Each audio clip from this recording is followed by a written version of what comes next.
two things happened, like 2 minutes before we were supposed to get on. That's the way it always is. And by the time I looked at my watch, I'm like, oh, it's like 2 hours later. And I figured we. Well, did you see the message that we are postponing the launch of the ferry for a week because of the weather? Yeah. Especially didn't think it could run tomorrow. It's probably true. So we're gonna do it on Friday. We can run on Friday. Week from Friday, yeah. Yeah, let's get out of this freezing.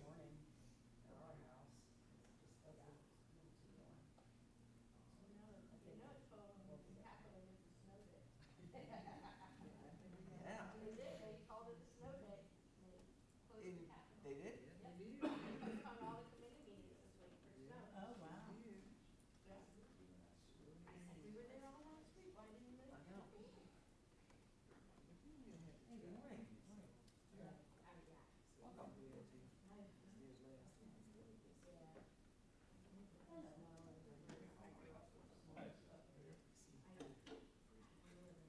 Yeah. It's not freezing.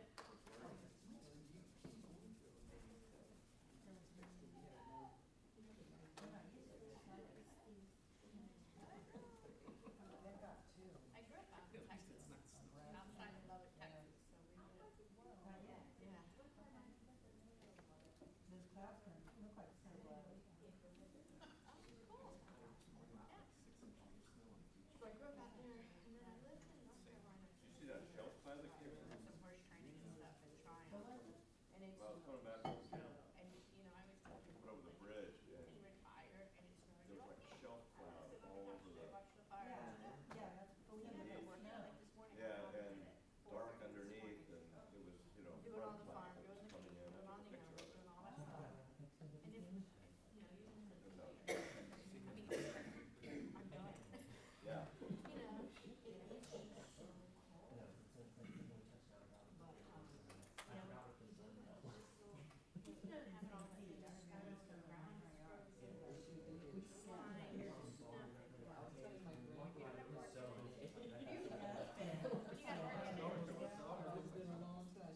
I know. You have real stuff. Real stuff. You get over a foot, you got real stuff. Yeah, that does look But like aren't you glad you're not in it? a snow coming down.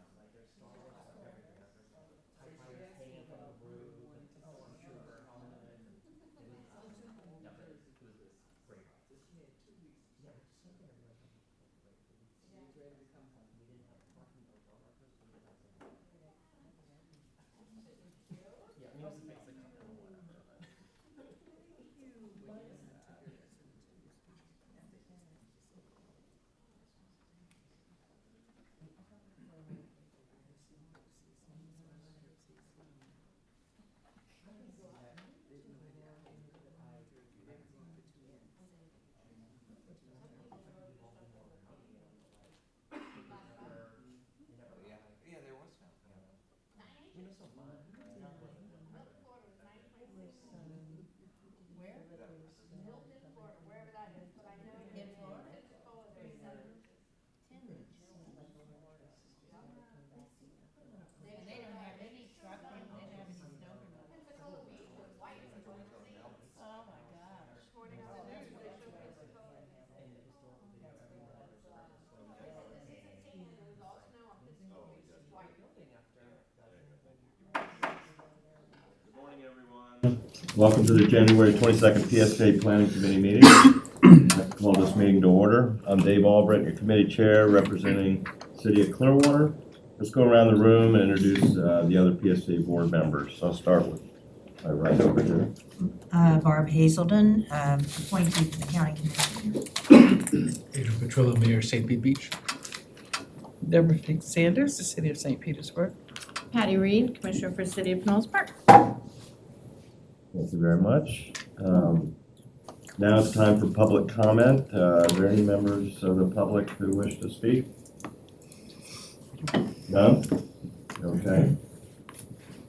All right, we'll move on to our action items. Do I have a motion to approve the November 20th meeting minutes? Second. I have a motion and a second. All in favor? Aye. Aye. Opposed? Unanimous? Motion passes. All right, I'd like to call up Jacob Labutka. PSA's planning manager will present federal required analysis of proposed fares for the new service for our approval. All right, thank you, Mr. Chair. Good morning, everyone. Again, my name is Jacob Labutka, and I'm the planning manager here at PSTA. So today I'm taking to you a mostly regulatory item. So anytime we do implement a new service like our upcoming Clearwater Ferry service, we have a federal requirement to do what's called a Title VI requirement to ensure that implementing the service does not disproportionately impact any racial minority or low-income communities along the route. So today's action item is recommending approval of the Title VI analysis for the implementation of this service. So there is a more detailed analysis in your packet. So today I'm just going to provide just a very brief overview of what went into that analysis. So anytime we do any sort of major service or fare change, like I mentioned, we do this sort of analysis as part of federal guidelines to ensure that we are not disproportionately impacting any local populations. And so we basically look at, for the example, looking at racial minority communities along a route, we ensure that they're not disproportionately impacted. So a great example of that might be, say we have a route that goes through a high proportion of racial minority communities, say that's like 40%. If we were to propose eliminating that route, that would be a potential Title VI violation because it's more than a 10% difference from the county average, of which is 27% of our county is comprised of a racial minority communities. And so anytime we would have that difference is more than 10%, that creates a negative impact. That's an example of a Title VI violation. Now, of course, that's a very extreme example, and so in this instance here, we did the analysis, and by and large, there are no disproportionate impacts to any communities. Also, just a quick geographic refresher of the service we are talking about. I know we're all very excited about the impending Clearwater Ferry service shown in blue. We're going to be initially launching between downtown Clearwater and Clearwater Beach, with an eventual extension to downtown Dunedin once the city repairs damage to the docks that resulted from Hurricane Milton. And we also have several trolley routes that are parallel to the ferry service, which I do mention because part of that data was used in a portion of this analysis. So just a very quick overview of what we looked at for the Title VI analysis. So the first thing we looked at was to make sure that by implementing the service, no racial minority or low-income communities are disproportionately impacted. And as detailed in the report, since the population along this corridor and near the ferry station area is pretty similar to the county as a whole, so of course, no disproportionate impacts there. We also, similar to the Sunrunner service, are proposing not to take cash on board and to have this be a cashless system. So we also looked at making sure that implementing a cashless system does not disproportionately impact any low-income or minority communities.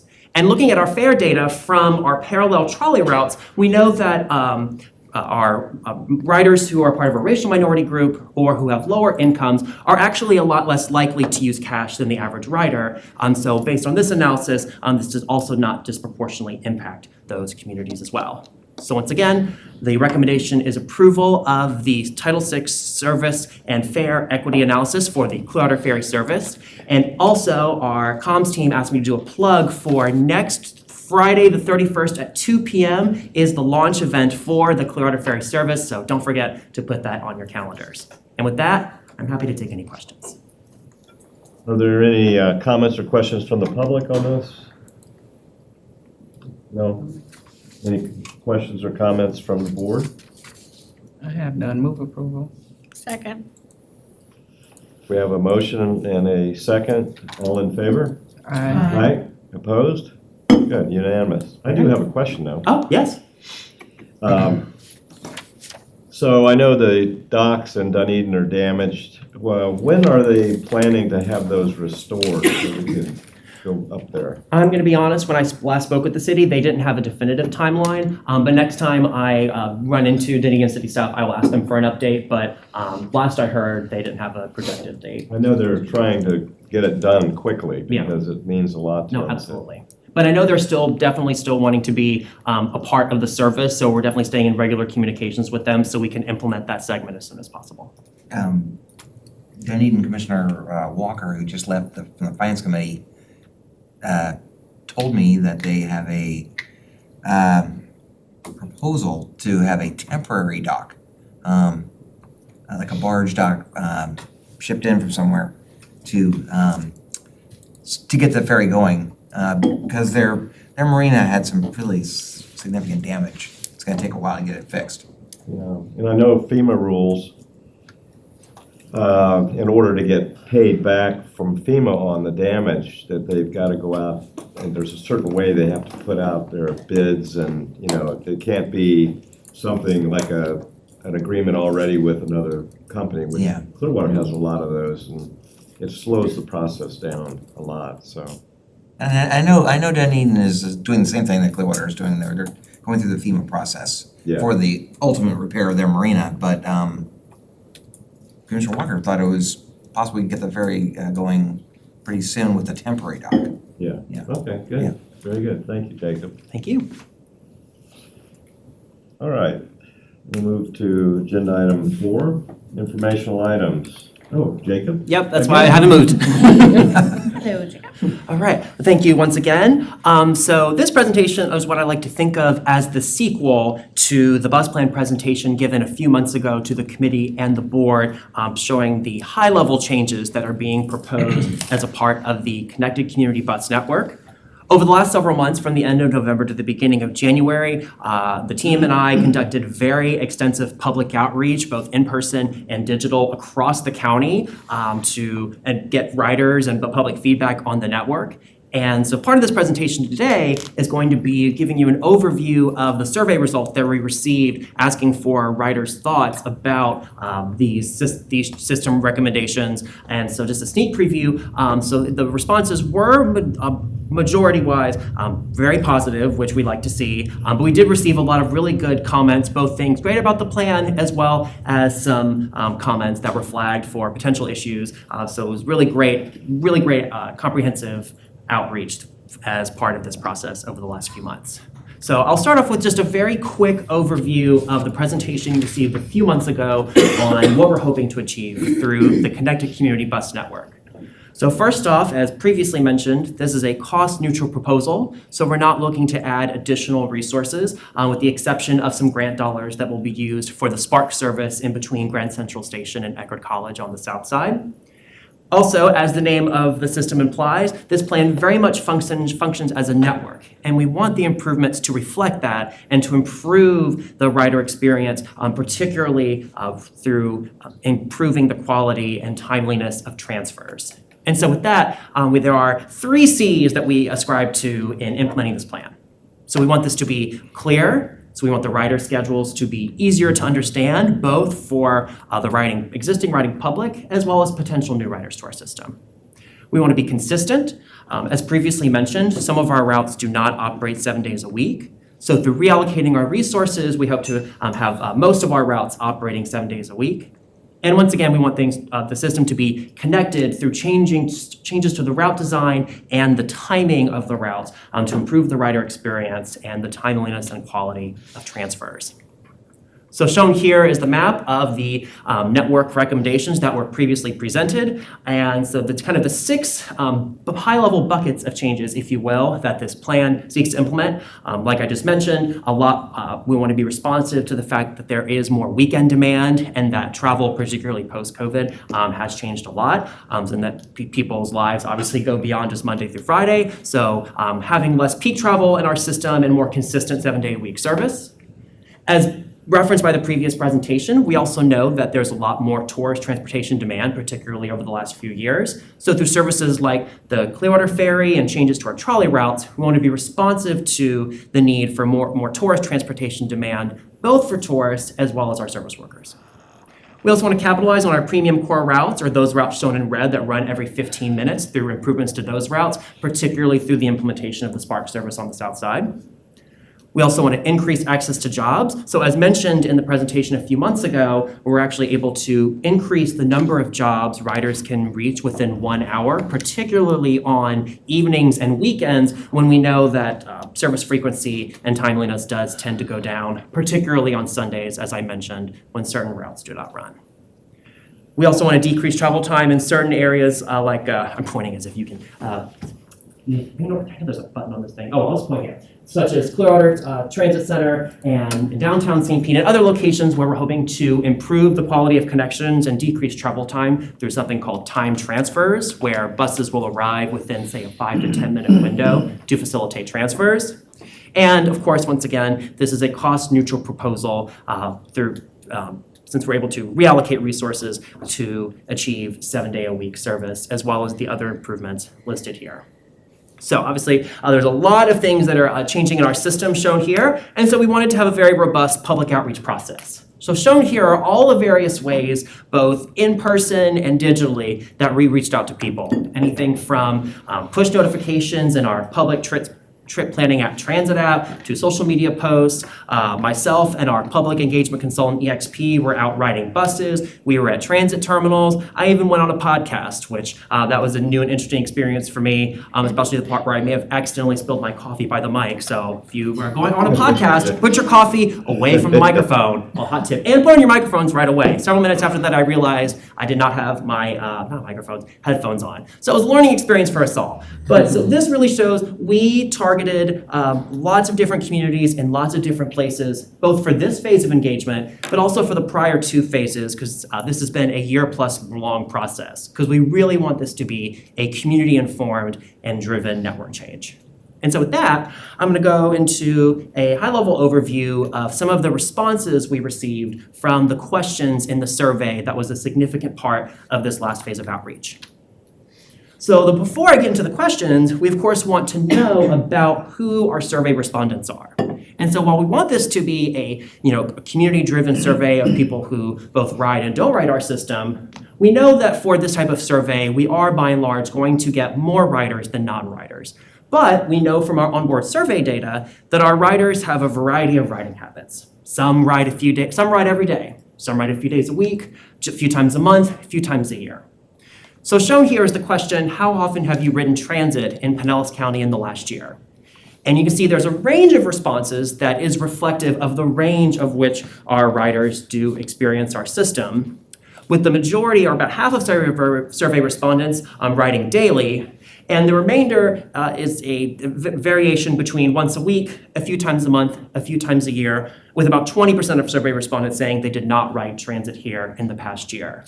So I think the survey, based on this, how this is distributed, does a good job of being informed by the rider experience, particularly by the daily riders, who are the most informed about our network, while also capturing the input of people who may be less familiar with the day-to-day operations of our system.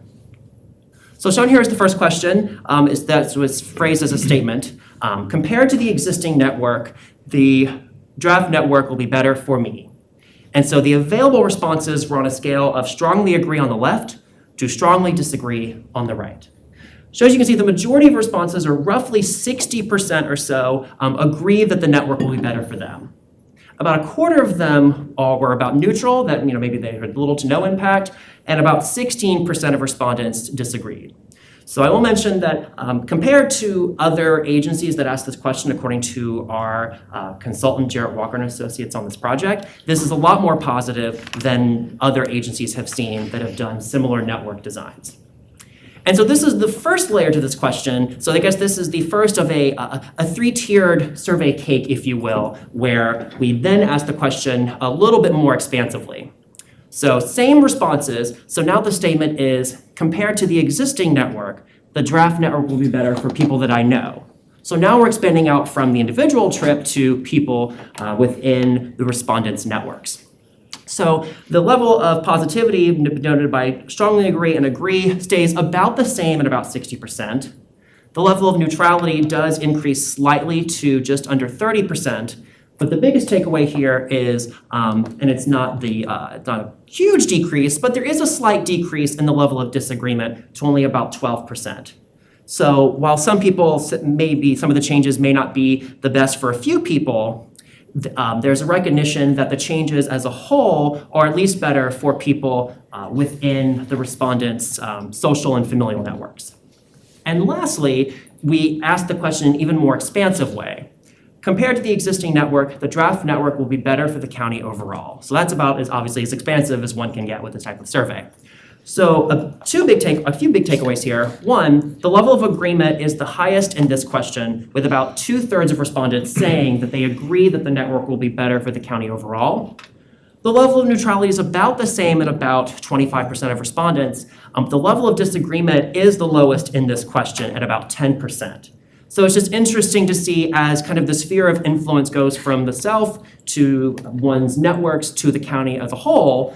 Like I mentioned before, there's a recognition that even if for those few people that disagreed, overall they agree for the most part that the system is better in their opinion for the county as a whole. But we did a lot more than just these questions. We also wanted to get people's specific comments on what they liked and maybe what they wanted to see improved in the network. So we received a lot of comments, so this is just kind of a high-level overview of some themes that we saw in the, Jacob. I'm sorry, do you have a question? So if you go back, Absolutely. did you segment this data by, so in the first couple slides back, you had daily riders, weekly, monthly, annual. Yeah. So what's the data look like if you looked at the daily riders? Because the daily riders represent almost 2/3 Yeah. of the respondents, right? Yeah. And if the people that don't ride or infrequently ride, Yeah. if they all overwhelmingly said this has no impact, but the people that ride daily said this has a huge impact, then that number, there's not going to be 6%, that number is going to be 25, 30%.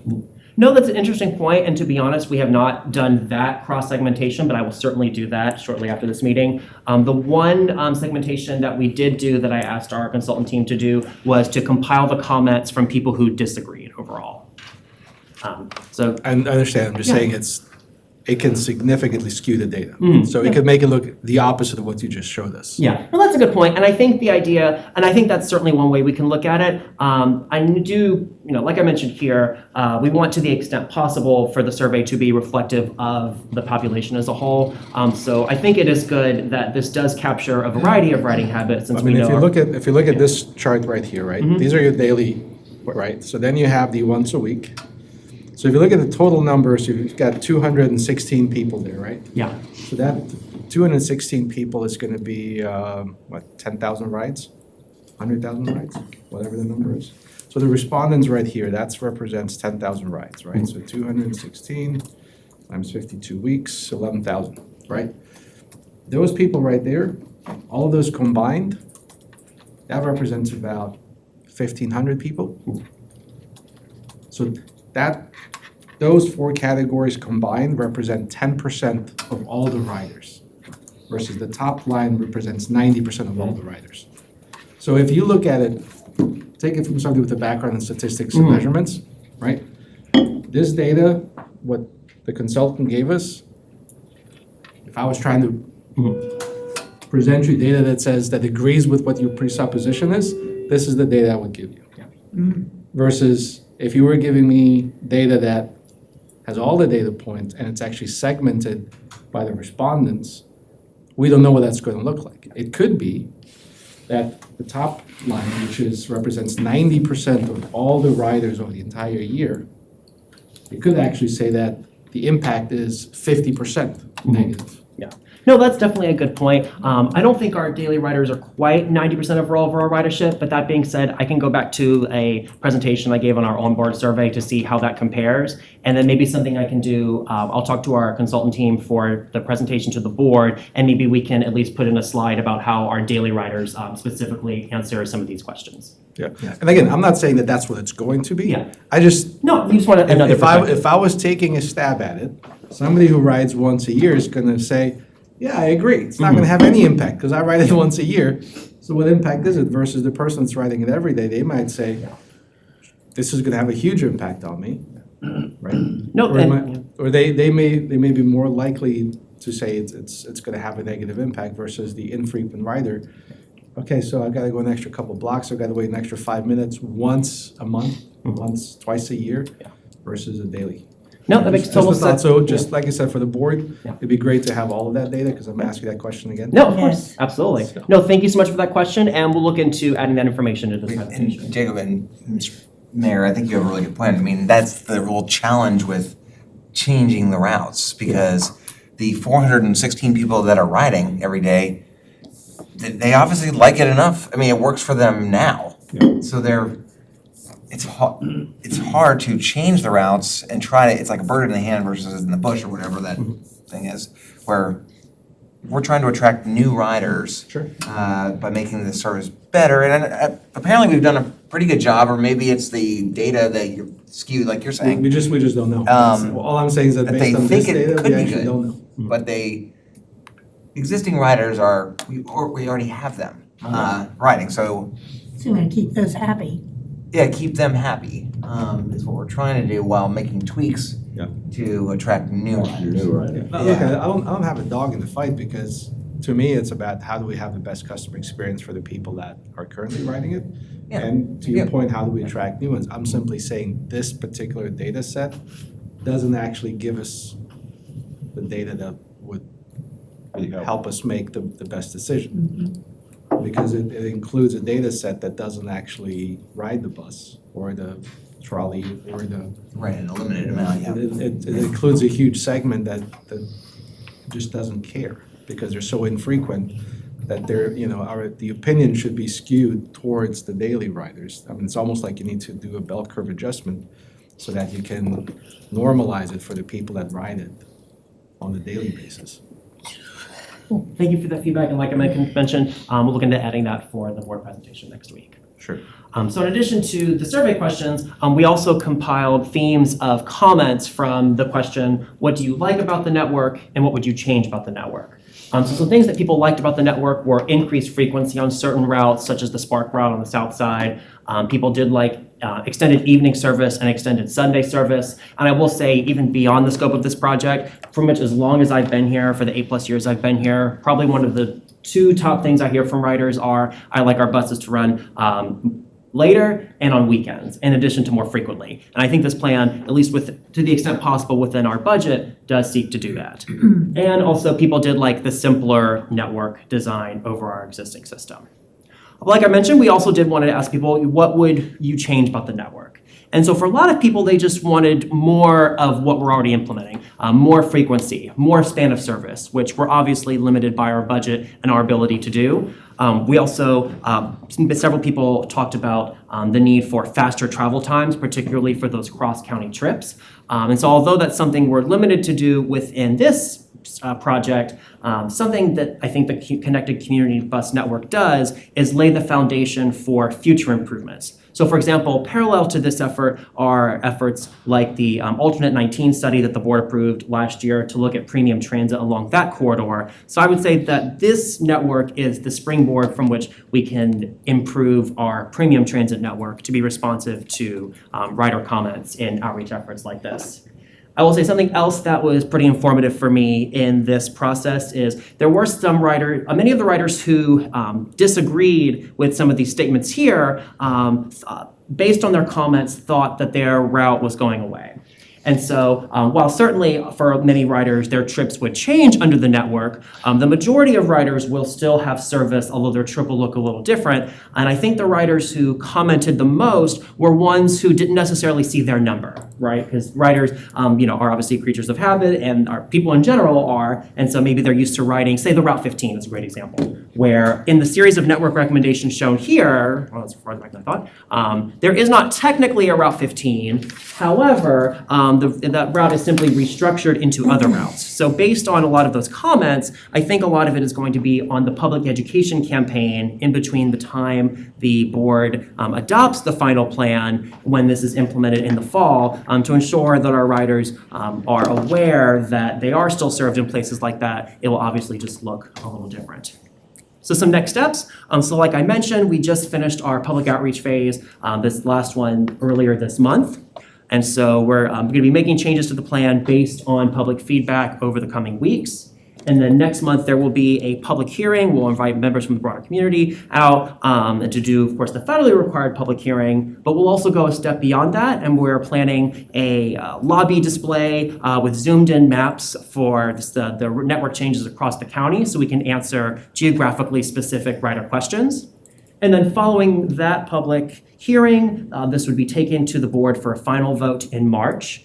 And then following the board vote, for 6 months after that, there'll be a very extensive public education campaign, workshops, rider outreach, et cetera, that will lead into a fall 2025 implementation of this network as early as this coming October. And so with that, I'm happy to take any additional questions this group has. Yes? What does this do to the number of routes? I would say it's, and I can go back and double check, I think it's slightly reduced the number of routes by about 2 or 3, 44 to 41? something like that. And I'll go back and double check that. And I think, to that point, I think there has been an analysis of the number of buses this will take total, maybe? I can go back and double check, but it is assuming our same fleet. So it actually, probably at peak time, I would anticipate it would take a slightly fewer buses at peak, since Yeah. during the weekday, we're not going to be having additional peak service on certain routes. Right. Well, just because we're gonna just use the same buses to run on the weekends more. Exactly. Yeah, Yes. Quick question. The February 26th public hearing on changes with the lobby display tables, is the community gonna be able to see what those displays look like prior to them being in the lobby? We can post online and maps of what the changes will look like. And I believe we have the map up on our website currently, but I can double check and make sure we have that information posted. Okay, that'd be good. And if you go back to slide 2, please. Because you made a statement that I missed, and I know anytime you hear the word except or but, you generally Of miss course. something. So you mentioned that there will be 0 changes except, and then you said except. You said Eckerd College, and that's what got my attention when you said Eckerd College. Oh, yes. I think I was referring to how this proposal is cost neutral, except for the FDOT Service Development Grant that is Okay. funding that additional service. Okay, thank you. That's what I missed. Thank you. You're welcome. That's all I have. Thank you. Any other questions? We did get some feedback at our track riders committee last night, yesterday. Kind of as Jacob, we were just describing, people that ride the bus and have gotten a chance to look at this in detail for their own route, and had questions, and some one guy had concern because it would be a longer walk for him. So the idea is to have the public hearing next month to hear from those folks. They're just very specific about their own ride, and then we have a month between February and March vote to make tweaks, hopefully, to make it better for the people. Yeah. Rather than having the hearing 2 seconds before the vote. That's a good idea. And that's why I asked about the display, so that they're not seeing it when they come to vote. Right. Yeah. Okay. And Jacob has been out with the easel and with the proposal out in Clearwater and in St. Pete, all over the place. Yes, I've discovered Sure. that easel quality matters when you're outside and it's very windy, because I had a couple easels fall down. So we've definitely been out there though with all across the county with both the existing network and the draft changes, so we can talk riders through how their trips will change. Okay, very good. Thank you, Thank you Jacob. very much. Okay, is there any other business that any other committee member would like to talk about? Okay, our next meeting will be February 19th at 10:30. I'll call this meeting adjourned. Thank you.